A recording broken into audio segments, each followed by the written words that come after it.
When you first look at a Magic card, there are words you're searching for to get yourself excited. Even if subconsciously, your mind begins to filter out all the noise and scan directly for the things that are relevant to you. Does this have a keyword or ability that's good for my decks? What about a friend's deck? Is this a compelling idea worth building a new deck around? There's something here that gets your mind whirring and considering the possibilities. Then there are the other times. The single words that get your eyes to squint and your mouth slowly arching into a frown. The, oh, so we're doing this again. An otherwise incredible looking card can sometimes be soured for you by a single obnoxious phrase. Now, one person can have any sort of taste in card text, but when the community at large begins rolling their eyes alongside you, then maybe it's indicative of something more substantial. Today, I want to take a look at these abilities, the ones that can single-handedly taint a card for large portions of players, and discuss some of the worst keywords in Magic.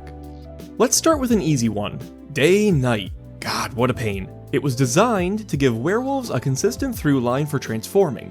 When a card calls for Day-Night, it's usually a flip card that has different abilities depending on which side is face up. The front is day-bound and the back night-bound. Whether the game is currently in day or night determines which side the card will be on. So, it starts with day as your flip card enters the battlefield. Anytime a turn ends and the player whose turn it is did not cast a spell, the game turns to night. Then, all these cards flip to their backsides. Now, anytime a person finishes their turn having cast 2 or more spells, it goes back to day, and the flip cards flip back to their front sides. Alright, so the issues here are plentiful. You need to track this thing for the rest of the game. Even if the card in question leaves play, there's a possibility it'll be resurrected, or that someone else will play another one. You have to be on the ball for day and night swapping every single turn that passes. This is exhausting and rivals Rhystic Study in annoyance of triggers. There's actually a whole collection of mechanics that cause tracking issues, and they were getting pretty frequent printings a couple of years ago.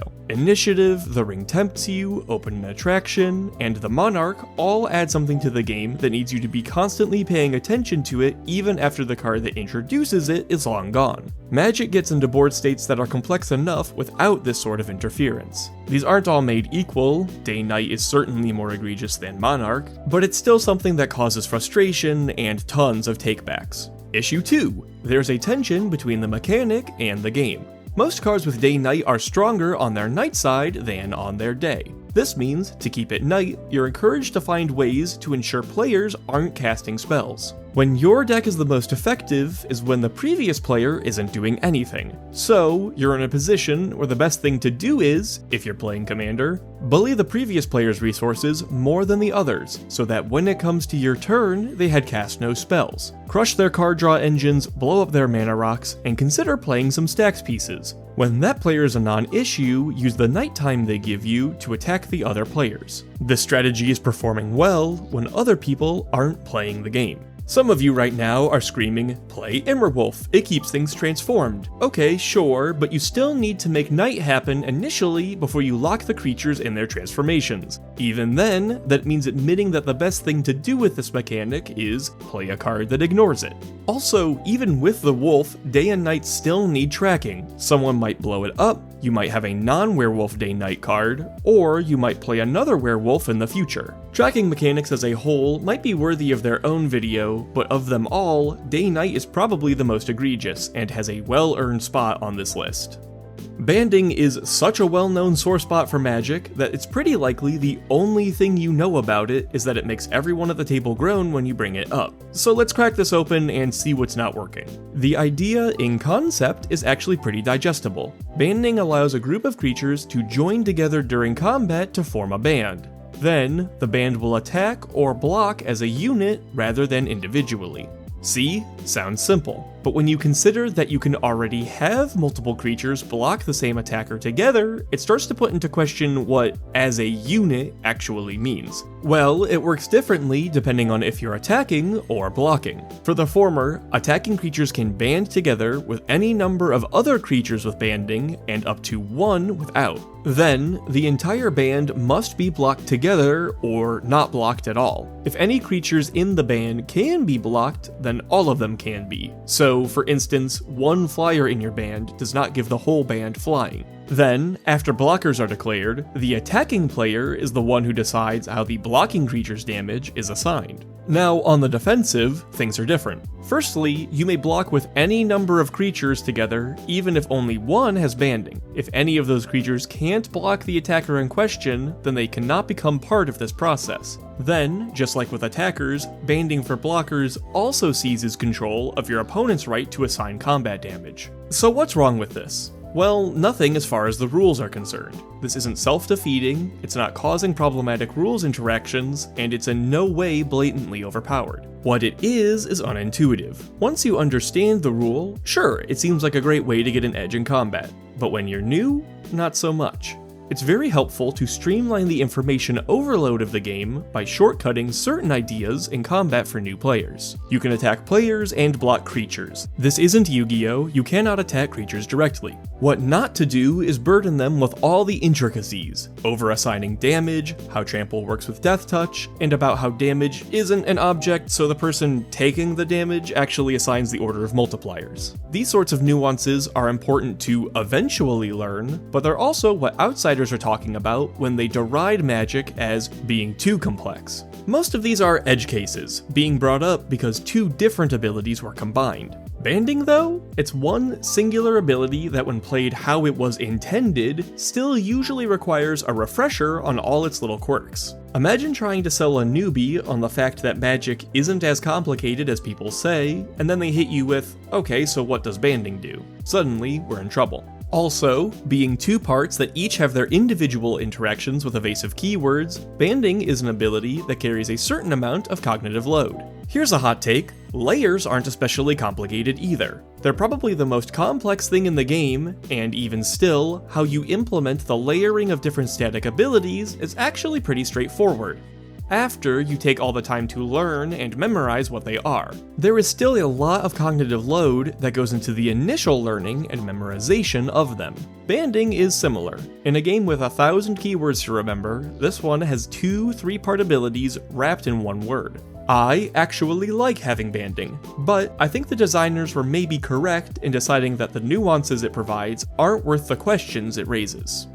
Now that the banding fans have clicked off the video, let's talk about cost. Do you like cards? Do you appreciate it when, in return for your hard-earned mana, you get to actually keep the permanents you play? Isn't that novel? Well, it must be, because Echo and Cumulative Upkeep didn't get the memo. These are both keywords that introduce the IRS into your game of Magic. Echo is sales tax. After paying for your permanent, you need to pay an additional cost at the beginning of your next upkeep, or that permanent is sacrificed. You paid 4 mana for a lightning dragon? Hope you don't need the 4 mana next turn either, or you're out of luck. For a lot of cards, there's really no reality in which you're interested in paying the Echo. Karmic Guide and Crater Hellion both do their thing immediately upon entering. This means you can still get value out of them despite having Echo, which is why Karmic Guide actually sees play. Why pay double the mana just for a body? Especially one like Hammerheim Deadeye. Unfortunately, a vanilla body with an Echo basically needs to have its cost paid, or else you're just tossing the initial mana into the void. Being put on hold for a turn to pay these costs is like handing your opponent a time walk. Interactions like that are how you lose games with startling consistency.